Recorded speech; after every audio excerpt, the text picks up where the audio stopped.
Yung iba baka nag-e-expect po na sobrang ganda ho ako. Nakita nyo naman ho. Parang nagsisi kayo, no? Ba't ganun yung mukha niya, no? Sa bagay kahit naman ako eh. Pag nakikita ko yung mukha ko sa salamin, napakaraming kamukha. Jerry Peñalosa, Pido Harencio, Onyok Velasco, Bunil Balingit, pag may wig, may bigote, Manny Pacquiao. Buti nga hindi ako nagbe-blazer dahil pag nag-blazer ako, parang kamukha ako si Mike Velarde. May mga bago pa ngayon, Marcelito Pumoy, Bugoy Drilon. Papangit na nagiging kamukha. Tumatayo-tayo pa si mother. Tuwan-tuwa. Pero syempre, ayun, ganun pa man, ngayong gabing ito ay punong-puno po tayo ng kasiyahan, awitan, at magkikwentuhan po tayo. Mas maganda ho, magkasiyahan po tayo. Tanggalin muna natin ang ating mga lungkot sa ating mga sarili para mas maganda, mas maging masaya, positibo po ang magiging araw po natin. Napakaraming magaganda, ang dami ring magaganda ang mukha, no? Oo, umuulan ng maganda at gwapo.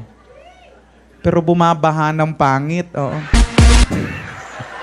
Lalo na sa entablado. Ako pinagtatawanan ko na lang yung kapangitan ko eh. Natanong ko nga sa magulang ko, sabi ko, Nay, bakit nga ba nabasa dinami-dami na mukha, eto na ibigay mo sa akin? Karami na ako mag-anak ko, baganda, gwapo, mitsura, mistisoy, mistisahin. Sabi ko, ba't parang ako lang na iba? Sabi ko, hindi kaya pumatol ka sa Diablo?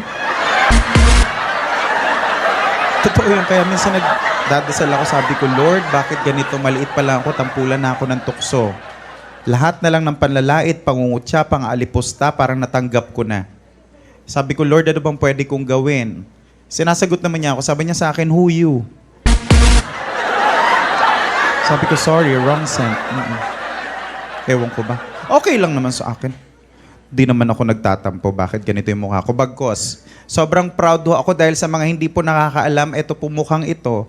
Ito po ang naging puhunan ko dahil 4 na po ang napagtapos ko ng kolehiyo.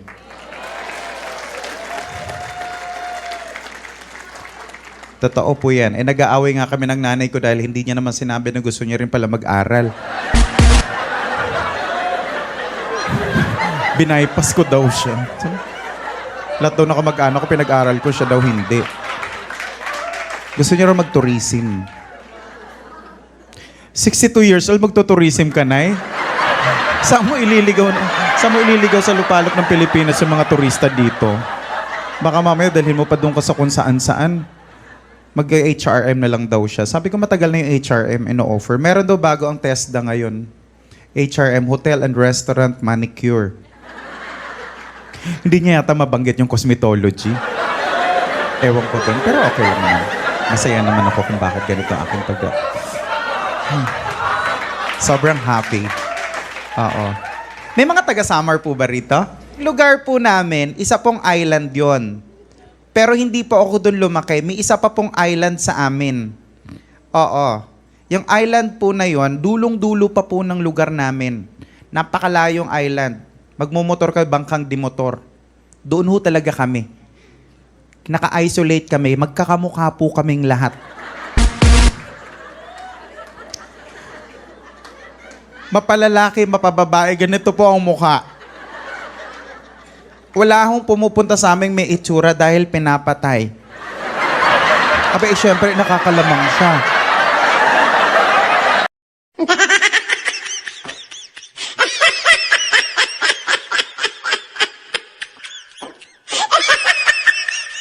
Yun ho, ganun ho sa amin sa Samar. Malalakas na mga boses. Natira naman ako sa Cebu, 4 years. Early 90s. May mga Cebuano ba rito? May mga Bisaya? Napay mga Bisaya dire. Magpalakpakan nga pa mga Bisaya. Ayan. In fairness. Sa amin kasi waray. Sa inyo mga Bisaya. Wag ko kayo mahihiya. Kapag tinatanong po ang waray, yan po ang minsan nakaka-offend. Minsan, pag tinatanong, sino po ang mga Bisaya? Yung iba nahihiya, baka mamaya pagtawanan kami. Hindi ho, wag ho kayong mahihiya kapag kayo po ay Bisaya. Bagkos maging proud ho kayo. Karamihan po na sumikat sa Pilipinas ay Bisaya. Karamihan. Diba? Hindi nyo po alam, ang nanay ni Charito Solis, Bisaya. Ang tatay ni Nida Blanca, Bisaya. Karami ng kamag-anak na Rico yung Bisaya. Lahat yun, patay na.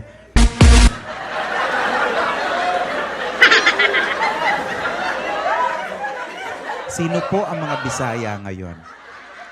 Ay mag-alala. Hindi, loko lang naman ho yun. Sa amin kasi malalakas ang mga boses, karo mo mga tigasin, malalakas, kala mo matatapang. Cebuano medyo may pagkalamalambing ng konti, no? Pag tinanong tugod saan, taga-asa manday ka? Ayan. Kasi nga mo, di ba? Yun yung mga Bisaya. Pero kung parte po ng Bisaya pag-uusapan natin, ang pinakamalambing sa lahat, Ilonggo. Di ba? Nagil mga Ilonggo dire. May araw, namit ka ni Puga. Di ba? Ganun magsalita eh, namit ni Puga, galinting at piste. Kala mo kumakanta.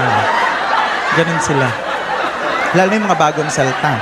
May friend po ako, kinuha kong PA, galing ng Iloilo. Pag nagtagalog yun, Sir po, kumusta ka na? Kumain ka na ba? Ganun siya.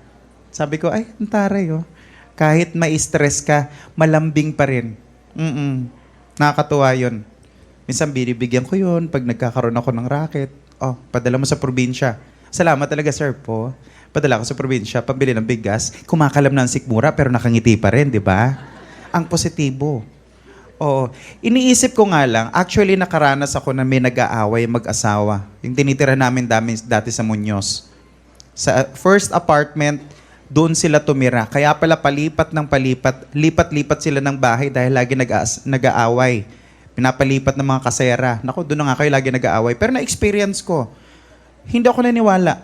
Naghahabol lang po ng saksak, naghahabolan ng saksak yung mag-asawa. Hinahabol ng patalim ng lalaki yung babae. Sabi ng lalaki, alam mo, papatayin kita. Ang taray, di ba? Papatay na siya pero kalang may kino-confirm. Sabi ng babae, sige, subukan mo. Natakot ako dahil naabutan yung babae, nasaksak sa tagiliran. Sabi ng babae, aray ko, masakit. Ang taray, no? Narinig ko yung dugo, sabi ng dugo, blog.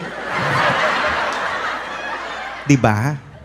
May kumusyon na pero masaya pa rin sila. Parang umaawit pa rin. Kaya pansinin ninyo ha, pag dumarating yung mga bare months, minsan nagkakaroon ng mga krimen, di ba? Mga hold-upan. Lalo na sa bangko, di ba? Mga bangko ang punteriya nila eh.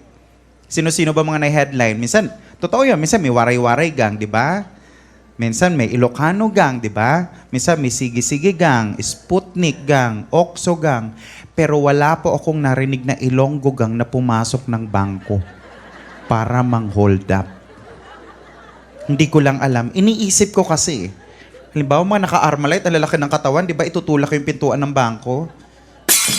Lahat kayo dumapa, ito hold up. Sa tingin mo, sinong maniniwala sa kanila?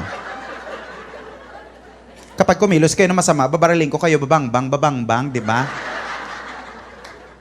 Walang mangyayari sa hold-upan nila. Siguro uwi na lang sila.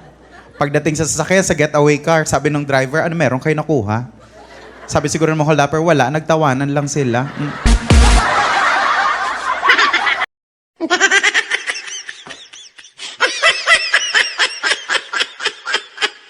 Na-entertain ka ba? Natawa, natuwa? Kahit sandali ba ay nakakalimutan mo yung problema mo? Nabawasan ba yung stress mo? So far, nagustuhan nyo ba yung video? Kung nagustuhan nyo, mag-subscribe na kayo baka makalimutan nyo pa.